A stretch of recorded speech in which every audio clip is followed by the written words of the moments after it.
நித்திரவிளை அருகே 1ஆம் வகுப்பு மாணவி மீது பைக் மோதி விபத்து. கன்னியாகுமரி மாவட்டம் நித்திரவிளை அருகே உள்ள பூத்துறை பகுதியைச் சேர்ந்தவர் இக்னேஷியஸ் மீனவர். இவரது மகள் லினா மரியா வயது 6.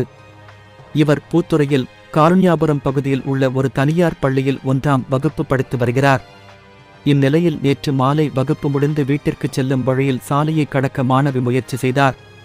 அப்போது அந்த வழியாக அதிவேகமாக வந்த பைக் ஒன்று மாணவியின் மீது மோதிவிட்டு நிற்காமல் சென்றது.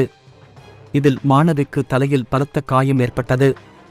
பின்னர் உடனடியாக மாணவியை மீட்டு திருவனந்தபுரத்தில் உள்ள ஒரு தனியார் மருத்துவமனையில் சிகிச்சைக்காக சேர்த்தனர். அங்கு மாணவி சிகிச்சை பெற்று வருகிறார். இது தொடர்பாக நித்திரவிளை போலீசார் வழக்கு பதிவு செய்து இருசக்கர வாகனத்தை ஓட்டி வந்த நபரை தேடி வருகின்றனர்.